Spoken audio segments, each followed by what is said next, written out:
3월 30일 맥주인 성경 읽기 레위기 1장, 잠언 17장, 요한복음 20장, 빌립보서 4장, 오늘 새벽은 잠언 17장 말씀 우리 함께 보고 기도하겠습니다. 잠언 17장에는 인생의 아주 중요한 이 지혜와 통찰력들이 많이 있습니다. 먼저 이제 가족의 중요성에 대해서 얘기를 많이 해주고 있는데 17장 1절에 마른 떡 한 조각만 있고도 화목하는 것이 제육이 집에 가득하고도 다투는 것보다 낫다 하는 거죠. 물질이 많아서 화산해진 및 고기가 늘 풍성해도 다투면 그건 영 입맛도 없고 불행해요.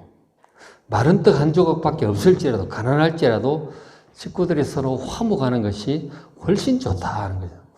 가족 간의 화목이 사실은 사람의 행복에 가장 중요한 역할을 하는 거예요. 물질보다 사실 더 행복하고 행복에 중요한 것은 가족 간의 화목함이다 하는 거죠. 서로 사랑하고 믿고 화목한 것.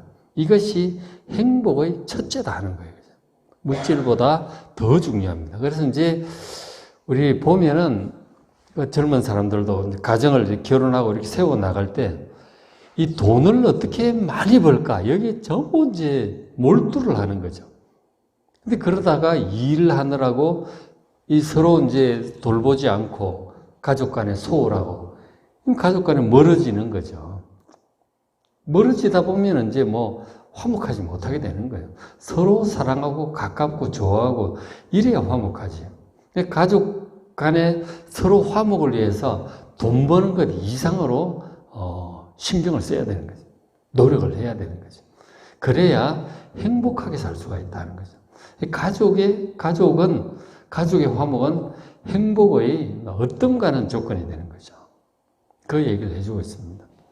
그리고 이제 6절에 손자는 노인의 면류관이요 아비는 자식의 영화라고 말합니다.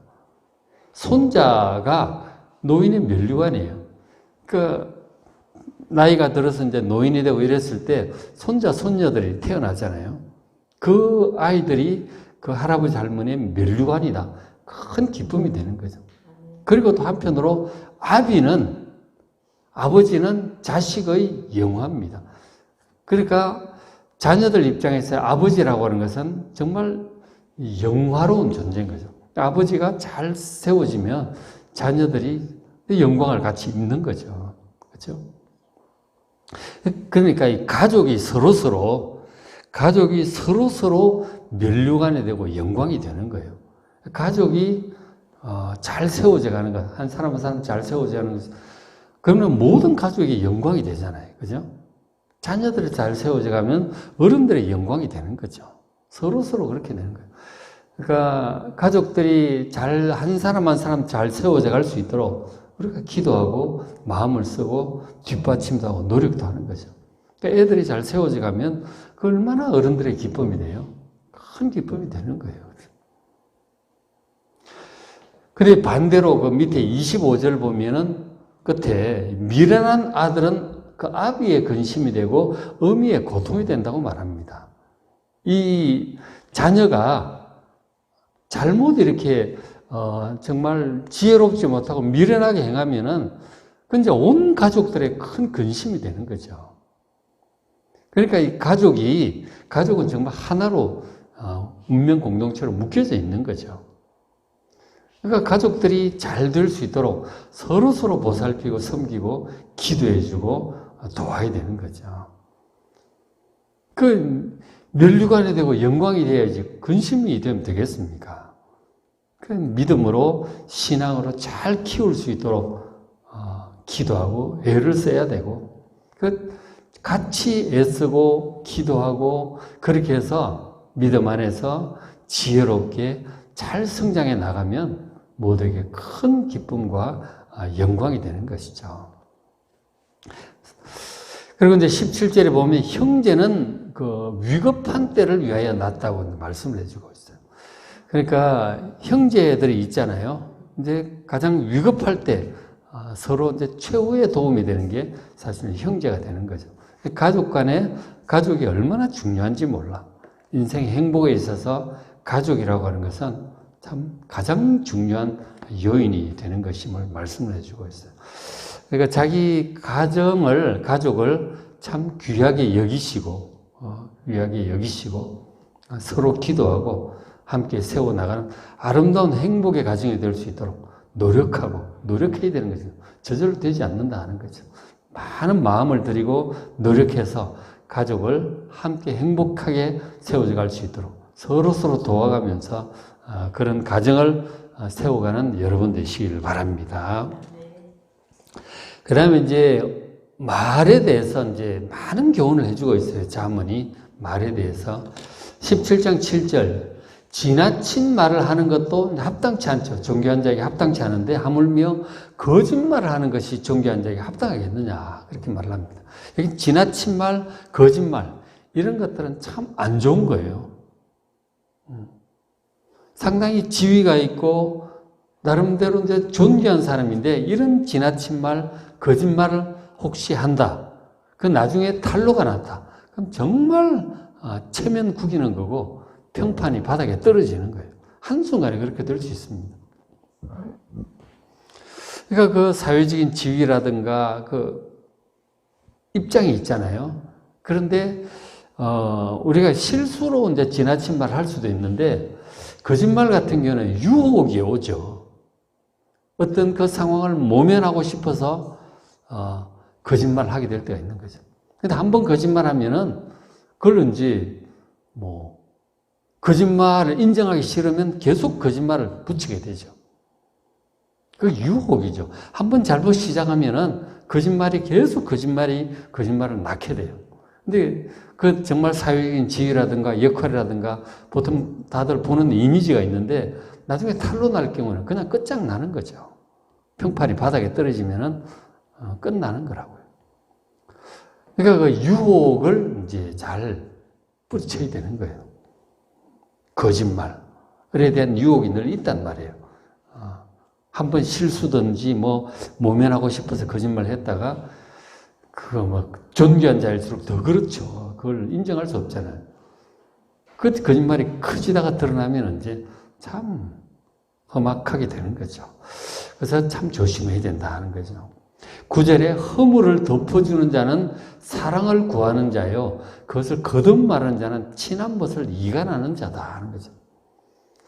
그러니까 우리가 이제 사람들 허물을 보게 될 때가 있죠. 허물을 보게 될 때가 얘기하다 보면 알게 될 때가 있죠. 우연히 보든지 혹은 날 믿고 얘기를 했다든지 그럴 수 있는데 그것은 덮어줘야 되는 거죠. 사람들은 누구나 허물이 있기 마련이거든요. 허물 없는 사람 아무도 없습니다. 허물은 덮어줘야 되는 거예요. 근데 그걸 자꾸 이 사람한테 가서 얘기하고 저 사람한테 얘기하고 그러면 이 거듭 이렇게 말하면은 결국 사람을 이간질하게 되는 거예요. 그러려고 한 건 아닌데 하다 보면 결국 그런 허물을 듣고 얘기하고 그 돌아서 들어가고 이러면 얼마나 또 화가 나겠어요? 근데 그런 것을 알고 나면 또 사람을 또 이상하게 또 보게 되죠. 결과적으로 사람을 이간하게 된다니까요. 그러니까 허물은 무조건 덮어줘야 되는 거예요. 자꾸 얘기하지 말고 덮어줘야 되는 거예요. 그 허물을 얘기하고 듣고 나면 참 이상하게 된다니까요, 사람이.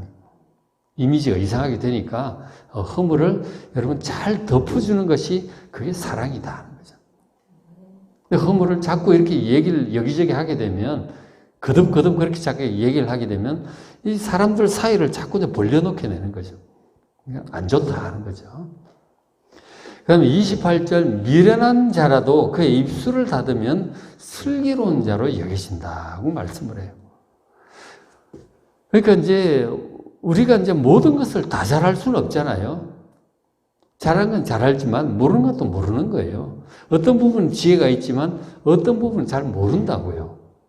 근데 모르면서도 아는 척을 하게 되면 이게 이제 모르면서도 아는 척을 하잖아요. 그게 나중에 더 잘 아는 사람이 옆에 듣고 있다가 그건 그게 아니고 이런 거라고 얘기를 하면 이제 창피하게 되는 거죠.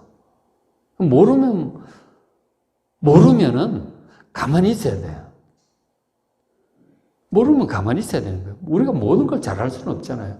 그래서 이제 여기서 그런 말 하는 거예요. 미련한 자라도, 잘 모르는 자라도 입을 닫고 있으면 오히려 슬기로운 자로 여겨진다는 거죠.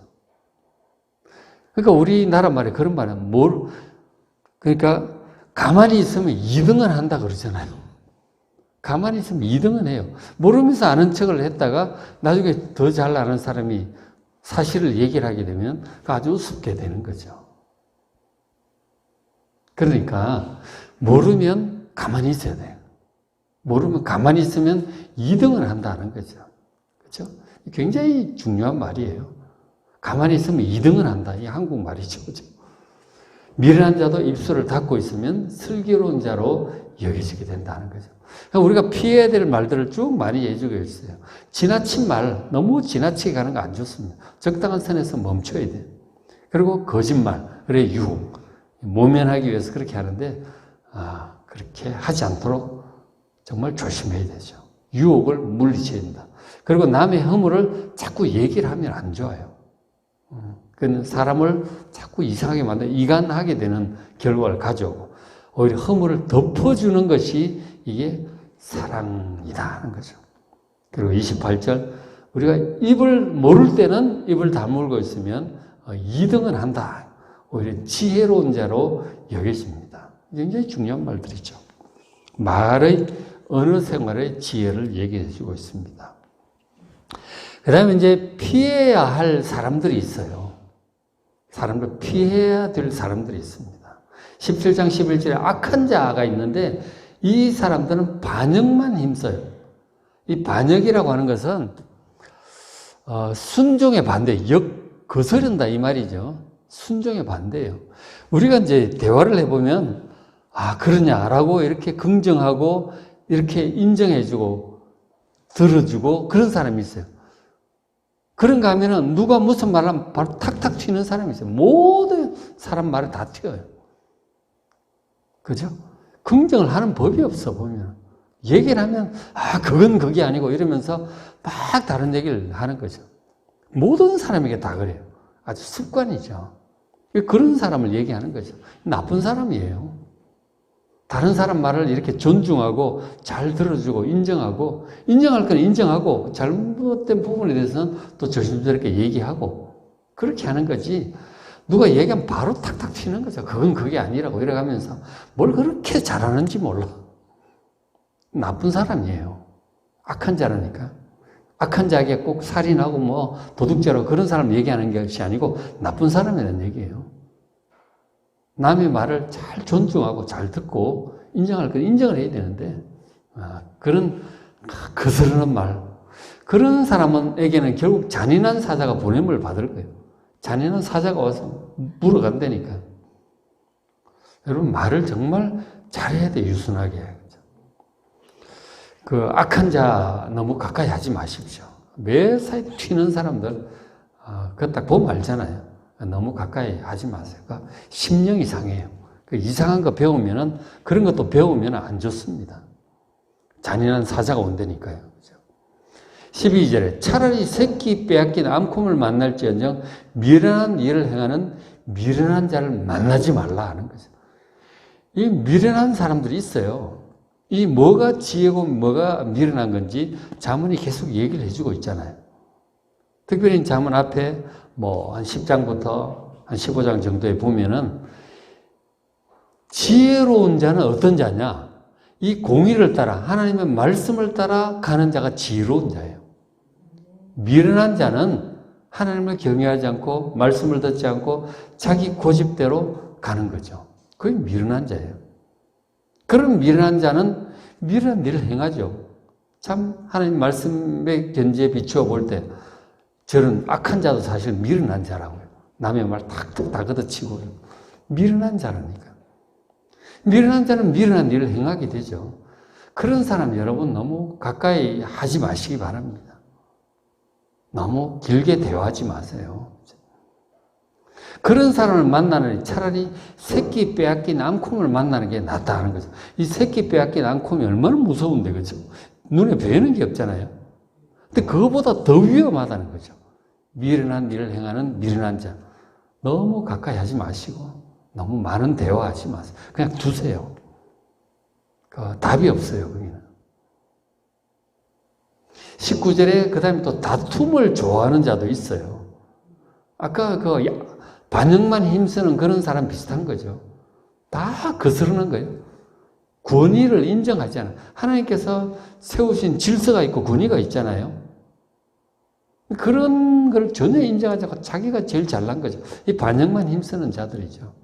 그런 자들하고 비슷하죠. 19절. 다툼을 좋아해요. 사람들 말하면 다 받아치는 거죠. 맨날 싸우려고 덤비드는 거죠. 그 다툼을 좋아하는 사람이 안 좋은 사람이에요. 그 죄과를 좋아하는 사람이고, 그런 사람은 다르게 표현하면 자기의 문을 높이는 자죠. 자기가 제일 똑똑해요. 사람들하고 참 존중하고 겸손하게 교류하고 인정하고 이런 게 아니에요. 자기 문만 높이는 거죠. 그 파괴를 구하는 사람인 거예요. 다툼을 좋아하고 이 반역만 힘쓰고 자기의 문을 높이는 사람, 이런 사람들은 참 별로 안 좋습니다. 너무 많이 대화하지 마시고 냅두세요. 그냥 피해야 할 자들이다 그죠? 어쨌든 이제 또 그런 사람을 주변에도 자주 보게 될 수 있다면 또 기도해야 되는 거죠. 그 사람을 위해서 기도해야 되는 거죠. 그죠? 우리가 그리스도인이 또 사랑으로 섬기는 자들이잖아요. 기도해야죠. 그죠? 기도해야지 거기에 무슨 지혜가 있을 것을 기대하지 마시고 기도해주고 바른 길로 갈 수 있도록 또 기도해줘야 되는 거죠. 그리고 사람을 대할 때 이제 공의로운 대인관계에 대해서도 말씀을 해주고 있어요. 17장 13절에 누구든지 악으로 선을 갚으면 악이 그 집을 떠나지 않을 것이다. 그러니까 누군가 나한테 좋은 일을 해줬어. 그러면 선은 선으로 갚아야죠. 나한테 좋은 일을 해줬는데 오히려 배신을 한다. 정말 나쁜 사람이죠. 선한 일을 이 악으로 갚는다. 하나님께서 가만두시지 않습니다. 악이 그 집을 떠나지 않게 될 것이다 하는 거죠. 계속 그 집은 악한 일이 떠나지 않을 거예요. 그러니까 이 선한 일을 행한 사람한테 선으로 갚고 악한 일을 행한 사람한테도 용서해 주라고 하시는데, 심지어 선을 행한 나를 도와주고 선의로 잘해준 사람한테 이 배은맹덕이야 이기적인 생각 때문에 악으로 갚았다. 이건 악이 절대로 그 집에 떠나지 않습니다. 절대로 해서는 안 될 일이죠. 선을 악으로 갚는다. 절대로 해서는 안 될 일이다 하는 거죠. 그 다음 15절도 이제 비슷한 맥락이다. 악인을 의롭다고 말한다든지, 의롭다고 평가한다든지, 의인을 악하다고 한다든지, 그런 사람들은, 그 두 사람은 다 여호와께 미움을 받을 것입니다. 뒤집어 하는 거죠. 정말 나쁜 거예요.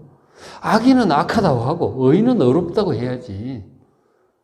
이 악한 사람인데 이게 옳다 그러고 진짜 나쁜 사람인 거죠. 그런가 하면 정말 의로운 사람이고 좋은 사람인데 그게 나쁜 거라고 그런 얘기를 하면, 엉터리 같은 얘기를 하면, 그런 사람도 있어요. 악한 사람을 의롭다고 그게 잘하는 거라고 그러면 사람들이 그 얘기 듣고 영향을 다 받는다니까요. 근데 의로운 사람, 선한 사람을 악하다고, 저런 망하는 거야. 안 돼. 그런 식으로 얘기를 하는 사람은 이 하나님께 미움을 받고 징계를 피하지 못할 것이다 하는 거죠. 뒤바꿔서 하면은 정말 이건 나쁜 거예요. 그래서 26절에 의인을 벌하는 것. 이 의인은 칭찬하고 상을 줘야죠. 그걸 벌한다.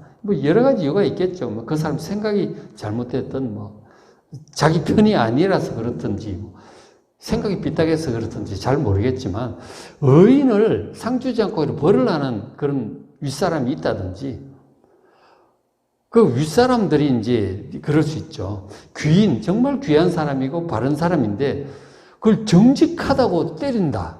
이거는 정말 나쁜 짓이죠. 정직하면 상을 줘야지. 너 왜 네 혼자 잘났어? 그러고 막 박해를 한다 하는 거죠. 정말 나쁜 짓이죠. 하나님께로부터 이런 높은 자리에 있는데 이런 식으로 사람을, 아랫 사람들을 대했다.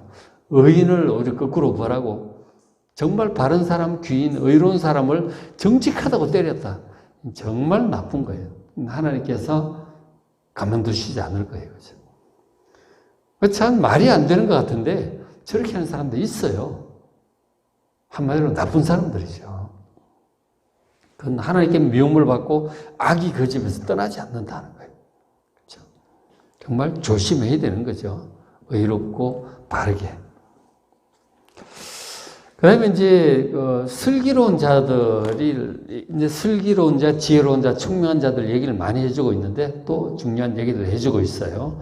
17장 2절에 보면 슬기로운 종은 부끄러운 짓을 하는 주인의 아들을 다스릴 것이다 하는 거죠. 주인의 아들이 원래 이제 위치가 좋잖아요. 사랑도 받고 뭐든지 마음대로 할 수 있죠. 나중에 유산도 받고 그렇게 되겠죠. 근데 부끄러운 짓을 하는 주인의 아들이 있다면 정말 지혜롭지 못하고 정말 망나니 같아요. 그렇다면 오히려 그 집에 있던 종 중에, 하인 중에 정말 슬기로운 자가 있다면 오히려 그 부끄러운 아들보다 이 슬기로운 종이 나중에 가업을 오히려 이어받는 수도 있어요. 역사상 그런 일들이 종종 있어요. 그래서 슬기로운 게 얼마나 중요한지 몰라. 아무리 금수저를 물고 태어났어도 정말 그 미련하고 저렇게 되면 부모한테도 인정을 못 받게 되는 거죠. 그러나 종일지라도, 종으로 태어났을지라도 정말 슬기롭다면 이거는 오히려 지금 아들처럼 되고 나중에 가업을 이어받을 수도 있어요. 슬기롭다는 게 정말 중요하다 하는 거죠. 그 다음에 10절에 한마디 말로 총명한 자에게 충고하는 것이 매 100대로 미련한 자를 때리는 것보다 더욱 깊이 박힌다 말씀합니다. 그러니까 미련한 자는 100마디 말을 해도 듣지도 않고 매를 때려도 안 돼. 그건 미련한 거죠. 그러나 총명한 자는 한마디만 제대로 해줘도 그것을 딱 제대로 받아들여요. 받고 마음에 깊이 새겨둡니다. 그리고는 사람을 스스로 변화가 돼요. 그게 총명한 자죠. 좋은 말, 지혜로운 말을 알아요. 야, 이건 정말 좋은 말이다. 그리고 딱 바꿉니다. 그래서 총명한 자는 점점 더 슬기롭고 지혜롭게 되는 거죠. 그럼 미련한 자는 누가 무슨 얘기를 듣질 않아. 도대체 발전이 없는 거죠. 안 돼. 그렇죠? 그 총명한 자는 점점 더 총명하게 되는 거죠. 좋은 말을 알아요. 딱 들어보고 이건 아니다 싶으면 관두고 좋은 말은 딱 받아들이고 바로 이제 적용합니다. 진짜 지혜로운 자죠. 그리고 24절에 지혜는 명철한 자 앞에 있거늘 미련한 자는 눈을 땅끝에 두느니라 그러죠. 그러니까 미련한 자는 뭔가 일이 잘 안 되고 부딪혔을 때 어떻게 이걸 해야 되나 좀 지혜로운 어디 지혜가 없을까 이렇게 지혜를 찾겠죠. 문제를 해결하기 위해서 미련한 자도 뭐 해결책을 찾아요. 근데 사실 지혜자들이 가까이 있어요. 가까운 뭐 부부일 수도 있고 자녀일 수도 있고 아주 가까운데 사실 지혜자들의 보면이 있어요. 근데 가까운 사람들을 믿질 않아. 그리고는 땅끝에 어디 없을까? 그러고 뭐 책을 뒤지고 뭐 어디 뭐 막 박사를 만나러 가고 뭐 이런 식으로 전문가를 찾는다고 그렇게 하는 거예요. 그럼 미련한 자는 이 지혜자를 누구에게 지혜가 있는지를 몰라. 그러나 사실 지혜는 명철한 자들에게 있어요. 주변에 찾아보면 있어요. 지혜자들이 있다니까요. 권위자, 책, 거기만 있는 게 아니에요. 어떤 일이 생겼을 때 딱 생각을 해보면, 기도를 하고 생각을 해보면, 이건 누구하고 얘기를 좀 해봐야 되겠다. 떠오를 수가 있어요. 그런가 하면은 일상 대화 속에 답을 찾을 수도 있어요. 있다니까요. 그러니까 이 답은 가까이에 있어요. 꼭 그렇게 멀리 있는 것만은 아니다 하는 거죠. 그래서 진짜 슬기로운 자에 대해서 중요한 얘기들을 많이 해주고 있죠. 그렇죠? 그럼 하나만 더 보겠습니다. 하나가 아니고 두 개가 돼 있네요. 17장 4절 보면 악을 행하는 자는 사악한 입술에 하는 말을 잘 듣고 거짓말하는 자는 악한 혀가 하는 말에 귀를 기울인다는 거죠. 그 사람이 누구 말을 잘 듣냐? 지혜자의 말을 들어야 되는데 악을 행하는 자는 지혜자의 말이 아니라 사악한 입술이 하는 말을 잘 들어요. 왜냐하면 자기하고 이게 맞거든. 자기 생각하고 비슷하거든. 그러니까 그걸 벗어나지를 못하는 거죠. 악행하는 자는 사악한 입술이 하는 말이 더 잘 와닿아요. 지혜자의 말을 해주면 듣기를 싫어해요. 그리고는 무슨 권위자를 찾고 책을 찾고 그렇게 하고 있는 거죠. 도대체 그 사람은 답이 없는 거죠. 그 다음에 거짓말을 잘하는 사람은 이 악한 혀가 하는 말에 귀를 기울입니다. 자기하고 맞거든요. 참 그래서 못 벗어난다는 거죠. 그래서 누구의 말에 귀를 잘 기울이는지 보면 그 사람 심령이 어떠한지를 알 수가 있는 거죠. 그죠? 그 사람 심령을 반영을 하는 거라고요. 그 다음 5절에 가난한 자를 조롱하는 자는 그를 지으신 주를 멸시하는 자다. 가난한 자를 이제 힘이 있고 돈 있는 사람들 조롱하죠. 네가 게을러서 그렇고, 네가 흙수저 물고 태어나서 별 수 있겠어. 이렇게 가난한 자를 조롱하는 자. 최근에 그 드라마 글로리 이제 파트 2가 나와가지고 또 하도 난리를 쳐서 좀 봤더니 그거 보면 여주인공 학폭하는 그 여주인공 같은 경우 그 가난한 사람 조롱하는 거죠. 없는 것들은 그러냐. 그리고 이 가난한 사람 엄청 조롱을 하는 거예요. 근데 그런 사람은 그를 지으신 주 하나님을 멸시하는 자다 하는 거죠. 가난한 자라고 결코 조롱해서는 안 되는 거예요. 가난한 자, 못생긴 사람, 장애인, 이런 사람들 여러분 결코 조롱하지 마시기 바랍니다. 하나님께서 다 지으신 사람이고 존중하시길 바랍니다. 그 다음에 사람의 재앙을 기뻐하는 자는 형벌을 면하지 못할 것이다 하는 거죠. 우리가 누군가가 재앙을 당했을 때 아이고 꽃이다 잘 됐다 결코 그래서는 안 되죠. 어떤 사람이 재앙을 당했을 때 그걸 기뻐하면 안 되죠. 안타깝게 여기고 도울 수 있으면 도와주시길 바랍니다. 하나님께서 좋아하지 않습니다. 그 다음에 하나 더 보시면 17장 14절에 다투는 시작은 뚝에서 물이 새는 것 같은 즉 싸움이 일어나기 전에 시비를 걷지라 말씀해요. 그러니까 우리가 이제 싸움이라고 하는 게 사실 조그만 데서부터 시작을 하잖아요. 이혼하는 부부들도 보면은 그 시작 출발점은 별거 아니야. 결국 나중에 다 캐고 들어가서 보면 치약을 난 뒤에서 짜놨는데 앞에서 푹 눌러 짰다든가 그런 거든. 양말을 제대로 통에 안 넣고 신고 난 양말 아무데나 집어 던졌다든가 그런 다툼에 시작해가지고 부부싸움이 나서 이것저것 다 나오다가 이혼까지 간다니까요. 우리가 사이 좋던 사이에 이제 다툼이 나서 이렇게 단절되는 게 평생 안 보겠다고 큰 원수 같은데 나중에 그 원인을 찾아 들어가보면 아무것도 아니라니까요. 그러니까 다투는 시작은 뚝에서 물이 새는 거, 한번 뚝이 터지면 끝나는 거예요. 근데 물이 새기 시작할 때 조그만 금이 가고 조그맣게 물이 졸졸졸 흐르고 그렇게 되는 거 아니에요? 그걸 방치해두면 점점 이래가 틈이 벌어지다가 뚝이 터져버린다니까. 그건 감당 못하죠. 회복 안 돼요. 그러니까 초장에 일이 커지기 전에 시비를 거쳐야 돼요. 입 다물어야 돼요. 우리가 다툼이 이렇게 막 언성이 높아진다. 그럼 나중에 이혼까지 가고 교회도 그래서 깨지고 회사도 그래서 깨지고 동업 관계도 그래서 깨지는 거예요. 그 출발점은 아무것도 아니라니까. 목소리가 커지기 시작한다. 특히 부부지간에, 친구지간에, 가까운 동료지간에, 교인들 간에 목소리 커지기 시작한다. 그냥 입을 다물고 밖에 나가야 돼요. 계속하면 안 돼요. 그러면 끝난다니까. 진짜 아무것도 아닌 게 큰 일이 되니까 시비를 빨리 거쳐야 돼요. 그게 정말 중요한 지혜입니다. 잘 기억해 두셔야 돼요. 22절에 마음의 즐거움은 양약이라도 심령의 근심은 뼈를 마르게 한다 하는 거죠. 우리가 양약이 이제 보약이라 그랬잖아요. 그죠? 이 마음이 항상 기쁜 게 건강의 보약이에요. 여러분, 항상 밝은 마음으로 사시길 바랍니다. 마음이 무겁다. 이거는 독을 마시는 거라고요, 스스로. 마음을 무거운 상태로 내버려 두시면 안 돼요. 마음은 가볍고 경쾌해야 돼요. 그 어두우면 안 되고 밝아야 돼요.